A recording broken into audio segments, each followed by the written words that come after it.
दोस्तों सोचो आपने एक ब्रांड न्यू ईवी खरीदी। शोरूम वालों ने कहा कि सर टेंशन मत लो, घर पर ओवरनाइट चार्ज हो जाएगी। कंपनी के ब्रोशर में भी लिखा था कि home charging is convenient. Government EV option push कर रही है, पब्लिक चार्जिंग स्टेशन बन रहे हैं। पीएम ई ड्राइव के under public EV charging infrastructure के लिए 2000 करोड़ का एलोकेशन तक अनाउंस। लेकिन जब आप अपनी हाउसिंग सोसाइटी में चार्जर लगाने जाते हो तो आरडब्ल्यू बोलती है कि बेसमेंट में ईवी चार्जर्स अलाउड नहीं है, फायर रिस्क है, लोड नहीं है, सोसाइटी पॉलिसी नहीं है, कॉमन एरिया का मिसयूज होगा और कल को सब लोग अगर ईवी चार्जर्स लगा लेंगे तो ट्रांसफार्मर उड़ जाए। और यहीं से इंडिया के ईवी ड्रीम का सबसे अंडररेटेड प्रॉब्लम स्टार्ट होता है। ईवी खरीदना तो इजी है, लेकिन ईवी को चार्ज करना स्पेशली अपार्टमेंट्स में अभी भी डिफिकल्ट। तो आज के इस वीडियो में हम समझेंगे कि क्या Indian housing society legally EV charger को रोक सकती है, बेसमेंट ईवी चार्जर सच में बैंड है या फिर एक हाफ ट्रुथ है, गवर्नमेंट गाइडलाइंस क्या कहती है, फायर सेफ्टी का रियल रिस्क क्या है, और अगर आप अपार्टमेंट में रहते हो तो प्राइवेट ईवी चार्जर्स लगाने का सेफ और प्रैक्टिकल प्रोसेस क्या होना है। तो चलिए वीडियो को शुरू करते हैं। मैं हूं सौरभ और आप देख रहे हैं ऑल अबाउट। दोस्तों ईवीज का बिगेस्ट एडवांटेज पेट्रोल पंप से फ्रीडम है। पेट्रोल कार में आप पेट्रोल स्टेशन जाना पड़ता है और ईवीज में आइडली आपको रात को कार को प्लग इन करते हो, सुबह फुल चार्ज मिलता है आपको। यही रीजन है कि होम चार्जिंग ईवी अडॉप्शन का बैकबोन। अगर आप इंडिपेंडेंट हाउस में रहते हो तो यूजुअली काम सिंपल होता है, मीटर आपका, पार्किंग आपकी, वायरिंग आपकी, चार्जर आप। लेकिन इंडिया के अर्बन बायर्स का एक huge section apartments, high rise societies, gated communities और बेसमेंट पार्किंग में रहता है और यही प्रॉब्लम कॉम्प्लेक्स हो जाता है। पार्किंग प्राइवेट हो सकती है लेकिन वायरिंग कॉमन शाफ्ट से, इलेक्ट्रिक पैनल कॉमन एरियाज में हो सकते हैं, ट्रांसफार्मर सोसाइटी का हो सकता है, फायर सेफ्टी रिस्पॉन्सिबिलिटी सोसाइटी की हो। और अगर चार्जर बेसमेंट में है तो fire brigade access, smoke ventilation और इमरजेंसी इवैक्यूएशन का कंसर्न अलग हो जाता है।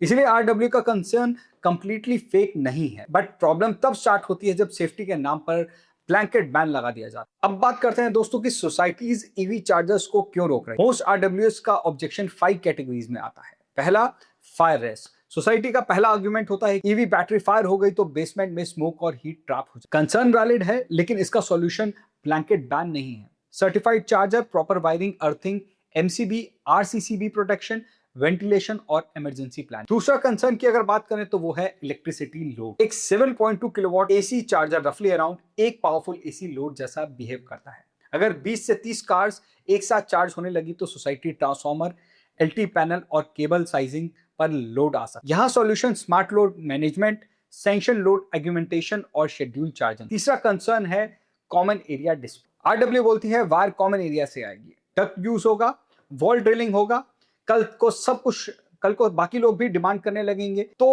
जो है प्रॉब्लम वर्स हो जाएगी। यहां solution documented installation route, license electrician और society approved standard operation procedure. अब नेक्स्ट प्रॉब्लम की बात करें तो वो है बिलिंग प्रॉब्लम। अगर चार्जर कॉमन एरिया मीटर से लगा है तो इलेक्ट्रिसिटी का पैसा कौन। अब इसका सॉल्यूशन की अगर मैं बात करूं तो individual meter, sub meter, prepaid charging system या सीपीओ मैनेज बिलिंग हो सकती है। एक और कंसर्न है आरडब्ल्यूए का कि पॉलिसी नहीं। ये सबसे common excuse. Bombay high court के अमित ढोलकिया केस में भी सोसाइटी ने रिक्वेस्ट रिजेक्ट करते वक्त ये कहा था कि उनके पास ईवी चार्जर परमिशन की पॉलिसी नहीं। कोर्ट ने मैटर को broader public interest and policy framework के एंगल से देखा और अथॉरिटीज को कोऑपरेटिव सोसाइटीज के लिए ईवी चार्जिंग रूल्स फाइनलाइज करने के लिए डायरेक्शन। तो रियल इशू ये है कि आरडब्ल्यू का कंसर्न सेफ्टी हो सकता है लेकिन आर्बिट्ररी रिफ्यूजल सस्टेनेबल सॉल्यूशन नहीं होने वाला। अब बात करते हैं दोस्तों कि गवर्नमेंट क्या कहती है। यहां स्टोरी इंटरेस्टिंग हो जाती है। India EV charging station setup करना generally license electricity distribution business नहीं माना जाता। पीआईबी के according EV charging station setup करना unlicense activity and private entities भी ईवीसीएस सेटअप ऑपरेट और मेंटेन कर। मिनिस्ट्री ऑफ पावर ने 17 सितंबर 2024 को EV charging infrastructure 2024 guidelines issue की थी जिनका purpose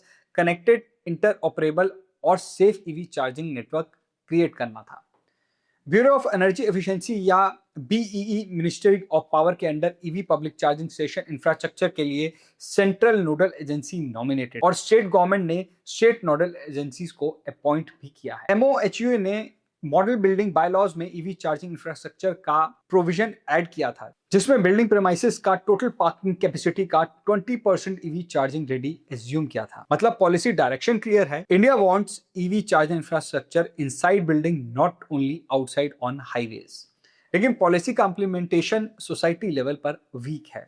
government top down EV push कर रही है, कार कंपनीज ईवी सेल कर रही हैं, बट फाइनल अप्रूवल एक आरडब्ल्यू कमेटी के टेबल पर आके अटक जाता है। अब बात करते हैं दोस्तों Bombay high court case. EV owners के लिए एक इंपॉर्टेंट प्रेसिडेंट बन। Amit Dholakia versus state of Maharashtra case में पिटिशनर ने मुंबई हाउसिंग सोसाइटी में अपने गैराज में ईवी चार्जर लगाने के लिए परमिशन मांगी थी। सोसाइटी ने कहा हमारे पास पॉलिसी नहीं है। कोर्ट के सामने महाराष्ट्र अथॉरिटीज ने ड्राफ्ट कंडीशन प्लेस किए। उन कंडीशंस में क्लियरली बोला गया था कि हाउसिंग सोसाइटी या फिर आरडब्ल्यू को ईवी ओनर को चार्जिंग पॉइंट सेटअप करने के लिए एनओसी ग्रांट करनी चाहिए, प्रोवाइडेड सेफ्टी कंडीशंस फॉलो हो। अब इंपॉर्टेंट कंडीशंस क्या थी? Normal power slow EV charger individual resident के लिए अलाउड हो सकता है। Charger electricity act, CEA, BIS nodal state nodal authority and relevant government standards के अकॉर्डिंग डिजाइन, इंस्टॉल्ड और टेस्टेड और सर्टिफाइड होना। Charger nationally recognised testing lab जैसे एनएबीएल सर्टिफाइड होना चाहिए। ओनर के मीटर में सफिशिएंट सैंक्शन लोड होना चाहिए। अगर लोड इनफ नहीं है तो ओनर को डिस्कॉम प्रोसेस फॉलो करके लोड ऑग्यूमेंट कराना हो। रेगुलर 15 एम्पियर 3 पिन सॉकेट से ईवी चार्जिंग अवॉइड करनी है। Minimum LEV AC chargers with IEC 603309 type arrangement required बताया गया। Earthing, MCB rating, conduct wiring और फायर एग्जिट पाथ का प्रॉपर कंप्लायंस रिक्वायर्ड बताया गया। ये डिटेल इंपॉर्टेंट है क्योंकि ये बताती हैं कि लॉज का डायरेक्शन ये नहीं है कि बस ईवी चार्जर लगा दो। डायरेक्शन ये है कि ईवी चार्जर अलाउ करो बट प्रॉपर सेफ्टी स्टैंडर्ड। अब सुप्रीम कोर्ट के एंगल के बारे में भी बात करते हैं क्योंकि इशू अब नेशनल बन। वेब 2026 में सुप्रीम कोर्ट ने एक पीआईएल पर नोटिस इशू किया था जिसमें हाउसिंग सोसाइटीज के आर्बिट्ररी एनओसी डिनायल और सेंटर के ईवी चार्जिंग गाइडलाइंस के इफेक्टिव इंप्लीमेंटेशन का इशू उठाया गया। Petition greater Noida housing society से रिलेटेड थी। रिपोर्ट के मुताबिक पिटिशनर ने सर्टिफाइड प्राइवेट ईवी चार्जर अपने एक्सपेंस पर ऑथराइज प्रोफेशनल से इंस्टॉल करवाया था, लेकिन सोसाइटी ने एनओसी इशू नहीं किया। प्ली का कोर आर्गुमेंट था कि आर्बिट्ररी रिफ्यूजल ईवी अडॉप्शन को हर्ट कर सकता और अलॉटेड पार्किंग स्पेसेस में प्राइवेट ईवी चार्जर के इंस्टॉलेशन को ब्लॉक कर। इसका मतलब यह है कि ये टॉपिक अब सिर्फ लोकल आरडब्ल्यू डिस्प्यूट नहीं रहा, ये EV adoption, resident right, fire safety और अर्बन इंफ्रास्ट्रक्चर का नेशनल पॉलिसी इशू बन रहा है। अब बात करते हैं दोस्तों बेसमेंट बैन। सच आखिर में है क्या बेसमेंट में ईवी चार्जर बैंड है? आंसर की अगर मैं बात करूं तो India wide one line blanket answer नहीं है। Different states, fire department, municipal bodies और बिल्डिंग टाइप्स के रूल्स अलग हो। बट महाराष्ट्र कॉन्टेक्स्ट में 2024 फायर गाइडलाइंस को लीगल एक्सपर्ट ने इंटरप्रेट की EV charging point station provision specifically automated car parking towers, puzzle car parking और बेसमेंट कार पार्किंग एरियाज के लिए मेंशन। यहाँ एक न्यूसेंस समझना बहुत जरूरी है। बेसमेंट का रिस्क ईवी स्पेसिफिक नहीं होता। बेसमेंट का रिस्क कन्फाइंड स्पेस रिस्क। अगर फायर या थर्मल इवेंट होता है तो स्मोक क्विकली एक्यूमुलेट हो सकती है, फायर ब्रिगेड एक्सेस डिफिकल्ट हो सकता है, वेंटिलेशन लिमिटेड हो सकती है, near by parked vehicle ignite, evacuation path block हो सकता है, वाटर ड्रेनेज और इलेक्ट्रिकल आइसोलेशन चैलेंज आ सकता है। इसीलिए कुछ अथॉरिटीज बेसमेंट चार्जिंग को डिस्करेज या फिर रिस्ट्रिक्ट कर सकते हैं। इसका मतलब ये नहीं है कि हर apartment EV charger illegal. Better policy ये होनी चाहिए ओपन पार्किंग प्रेफर्ड हो, बेसमेंट में सिर्फ अप्रूव्ड जोन्स हो, डेडिकेटेड ईवी चार्जिंग बे हो, फायर रेटेड केबलिंग हो, इमरजेंसी शट ऑफ हो, प्रॉपर वेंटिलेशन हो, स्मोक डिटेक्शन हो, लोड मैनेजमेंट हो, कोई भी लूज एक्सटेंशन कॉर्ड्स ना यूज हो, कोई भी 15 एम्पियर का जुगाड़ चार्जिंग ना हो। प्रॉब्लम दोस्तों ईवी नहीं, प्रॉब्लम अनसेफ इंस्टॉलेशन। अब बात करते हैं दोस्तों कि इंडिया में ईवी चार्जिंग का real villain certified AC wall box नहीं है। रियल विलन है एक्सटेंडेड बोर्ड से चार्जिंग, 15 एम्पियर सॉकेट से overnight charge, loose wiring, parking pillar से लटकते केबल्स, कोई अर्थिंग ना होना, कोई डेडिकेटेड एमसीबी ना होना, कोई आरसीसी भी नहीं होना, ना ही लोड कैलकुलेशन, ना ही कोई परमिशन, ना ही कोई emergency isolation. Bombay high court record में प्लेस ड्राफ्ट कंडीशन स्पेसिफिकली बोलते हैं कि रेगुलर 15 एम्पियर 3 पिन स्विच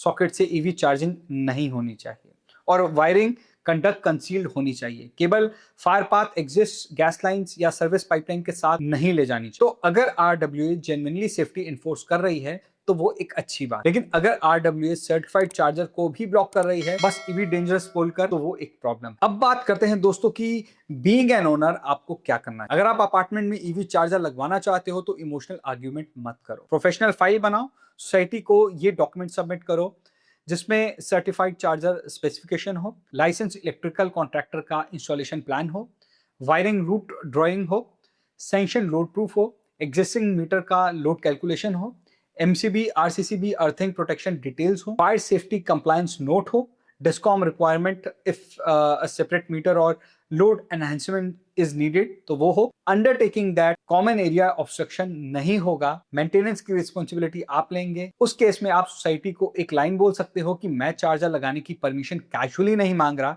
मैं certified charger, licence electrician, sanction road compliance और प्रॉपर अर्थिंग और फायर सेफ्टी नॉर्म्स के साथ इंस्टॉलेशन जो है वो करवाना है। सोसाइटी सेफ्टी ऑडिट करा सकती है but arbitrary refusal EV policy के अगेंस्ट। ये टोन एग्रेसिव नहीं बल्कि कंप्लायंस बेस्ड होनी चाहिए। अब बात करते हैं दोस्तों की आरडब्ल्यूए को इस केस में क्या करना है। आरडब्ल्यूए को भी समझना पड़ेगा कि ईवीज अब निश प्रोडक्ट नहीं है। आज 5 ईवीज हैं, कल 50 ईवीज होंगी, परसों 200 ईवीज हो सकती हैं। अगर सोसाइटी आज पॉलिसी नहीं बनाएगी तो कल क्योस होगा ही। आरडब्ल्यूए का एक प्रैक्टिकल रोड मैप हो सकता है। पहला स्टेप हो सकता है इलेक्ट्रिकल लोड ऑडिट, ट्रांसफार्मर की capacity, LT panel, cable tray, sanction load, spare capacity, ये सब कुछ चेक करें। स्टेप 2 में पार्किंग मैपिंग करें। कौन सी पार्किंग जोन ईवी के लिए सेफ, ओपन पार्किंग है, ग्राउंड लेवल पर पार्किंग चेक कर सकते हैं, वेंटिलेटेड बेसमेंट या फिर गाड़ियों के लिए एग्जिट का जो डिस्टेंस है वो एक बार चेक कर सकते हैं। तीसरा, चार्जिंग मॉडल जो है वो डिसाइड करो। इंडिविजुअल प्राइवेट चार्जर्स लगवाने हैं, कम्युनिटी चार्जिंग सेशंस लगवाने हैं, सीपीयू मैनेज चार्जर्स लगवाने, हाइब्रिड मॉडल्स के लिए चार्जर्स जो है वो लगवाने हैं। नेक्स्ट, बिलिंग सिस्टम को analyse, individual meter, sub meter, prepaid RFID, app based billing, जो भी प्रैक्टिकल हो उसको इंप्लीमेंट करो। नेक्स्ट, फायर सेफ्टी एसओपी को देखो, emergency shut off, signage, extinguisher type, smoke detection, ventilation, no extension cord rule, ये सब कुछ इंप्लीमेंट। एक और चीज है जो सोसाइटी अपनी एक ईवी पॉलिसी बना सकती है। एप्लीकेशन फॉर्मेट हो सकता है जिसमें approval timeline, technician checklist, cost responsibility, maintenance liability, ये सब कुछ हो। आरडब्ल्यू का रोल ईवी को ब्लॉक करना नहीं होना चाहिए। आरडब्ल्यू का रोल ईवी चार्जिंग को सेफ, फेयर और स्केलेबल बनाना। अब बात करते हैं दोस्त इंडिया के ईवी ड्रीम का रियल बॉटलनेक। इंडिया हाईवेज पर चार्जर्स लगा सकता है, सिटीज में पब्लिक चार्जर जो हैं उसको एक्सपैंड कर सकता है, car companies faster charging introduce कर सकती हैं, बट मास ईवी अडॉप्शन तभी होगा जब अपार्टमेंट रेजिडेंट्स को रिलायबल होम चार्जिंग मिलेगी। क्योंकि डेली ईवी यूजर्स के लिए सबसे इंपॉर्टेंट चार्जर्स जो हैं वो हाईवे चार्जर्स, फास्ट चार्जर्स नहीं होते। सबसे इंपॉर्टेंट चार्जर्स होते हैं घर का चार्जर। अगर अपार्टमेंट रेजिडेंट को हर वीक मॉल चार्जर या फिर पब्लिक चार्जर पर जाके उसको चार्ज करना पड़ेगा तो ईवी का कन्वीनियंस एडवांटेज बिल्कुल खत्म हो जाएगा। और यही रीजन है कि हाउसिंग सोसाइटीज का इशू ईवी इंडस्ट्री के लिए एक बहुत बड़ा इशू है। ये कार रिव्यूज का टॉपिक नहीं है, ये इंडिया के अर्बन ईवी इंफ्रास्ट्रक्चर की फाउंडेशन प्रॉब्लम है। तो अगर मैं कंक्लूजन की बात करूं तो फाइनल आंसर क्या है? हाउसिंग सोसाइटी सेफ्टी रीजन के बेसिस पर टेक्निकल कंडीशन रख सकती हैं, बट बिना रीजन, बिना पॉलिसी, बिना टेक्निकल रिव्यू के ईवी चार्जर्स को ब्लॉक करना सस्टेनेबल अप्रोच नहीं है। बेसमेंट चार्जिंग का इशू रियल है, स्पेशली फायर सेफ्टी और वेंटिलेशन के लिए पर्सपेक्टिव से अगर देखा जाए, लेकिन सॉल्यूशन ब्लैंकेट बैन नहीं होना चाहिए। Proper standard, certified equipment, load management और क्लियर सोसाइटी पॉलिसी होना चाहिए। इंडिया का ईवी फ्यूचर सिर्फ न्यू कार से डिसाइड नहीं होने वाला। इंडिया का ईवी फ्यूचर डिसाइड होगा पार्किंग बेसमेंट से, आरडब्ल्यू से, डिस्कॉम मीटर्स और सोसाइटी नोटिस बोर्ड्स पर। बिकॉज इंडिया का ईवी रिवोल्यूशन शोरूम से स्टार्ट होता है, बट सक्सेसफुल तब होगा जब हर कार रात को अपने घर पर सेफली चार्ज होगी। तो आपकी सोसाइटी ईवी चार्जर अलाउ करती है या फिर नहीं? कमेंट में अपनी सिटी और अपना एक्सपीरियंस जरूर बताएं। और अगर आपको ईवी ओनर हो या फिर ईवी बाय करना चाहते हो तो सिर्फ रेंज और बैटरी वारंटी मत चेक करो, पहले ये चेक करो कि आपकी पार्किंग में चार्जर लीगली और सेफ लग सकता है कि नहीं। तो उम्मीद करता हूं दोस्तों आज का इन्फॉर्मेशन इस वीडियो में यूजफुल लगा होगा। अगर वीडियो का जो इन्फॉर्मेशन है यूजफुल लगा है तो वीडियो को लाइक करें, चैनल को सब्सक्राइब करें। मिलते हैं आपसे नेक्स्ट वीडियो में, तब तक के लिए धन्यवाद। ड्राइव सेफ, से इलेक्ट्रिक।